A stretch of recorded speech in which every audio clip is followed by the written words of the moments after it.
கனமும் மகிமையும் நிறைந்த தேவன், நித்தியமாக நிலைத்திருக்கிற அழிவில்லாத கண்ணுக்கு தெரியாத ராஜனுமாக தாம் ஒருவரே ஞானமுள்ள தேவனுமாக இருக்கிறவருக்கு கனமும் மகிமையும் எல்லா காலங்களிலும் உண்டாயிருப்பதாக. ஆமேன். 1 தீமோத்தி 1:17. நம்மை காக்கும் தேவன் கனமும் மகிமையும் நிறைந்தவராய் இருக்கிறார். இன்னும் சில வசனங்களை கவனிப்போம். கர்த்தாவே மகிமையையும் கனத்தையும் வல்லமையையும் பெற்றுக்கொள்கிறதற்கு தகுதி உடையவராக இருக்கிறீர். நீரே எல்லாவற்றையும் படைத்தீர். உம்முடைய விருப்பத்தினாலே அவைகள் உண்டாய் இருக்கிறவைகளும் படைக்கப்பட்டவைகளுமாக இருக்கிறது. வெளிப்பாடு 4:11, 7:12, 19:1. மகிமையும் கனமும் தேவ சமூகத்தில் இருக்கிறது. வல்லமையும் மகிழ்ச்சியும் அவருடைய ஸ்தலத்தில் இருக்கிறது. 1 நாளாகமம் 16:27.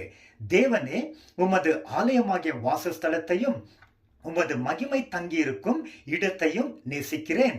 சங்கீதம் 26:8. மகிமையும் மேன்மையும் கர்த்தர் சமூகத்தில் இருக்கிறது. வல்லமையும் மகத்துவமும் அவர் பரிசுத்த ஸ்தலத்தில் உள்ளது. சங்கீதம் 96:6. தேவனே, நீர் மிகவும் பெரியவராக இருக்கிறீர்.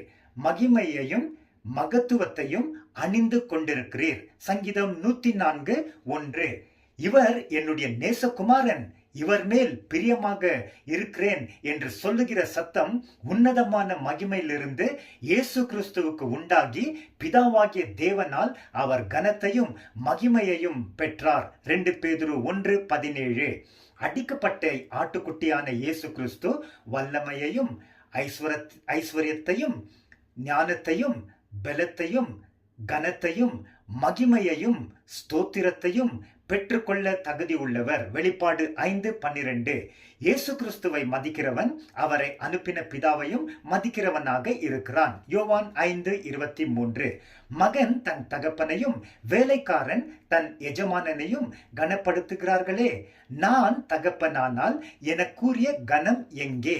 நான் எஜமானன் ஆனால் எனக்கு பயப்படும் பயம் எங்கே என்று கர்த்தர் தமது நாமத்தை அசட்டை செய்த ஆசாரியர்களை கேட்டார்.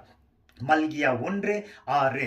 என்னை மதிக்கிறவர்களை நானும் மதிப்பேன், என்னை அசட்டை செய்கிறவர்கள் அசட்டை செய்யப்படுவார்கள் என்று யெகோவா சொல்லுகிறார். 1 சாமுவேல் 2:30.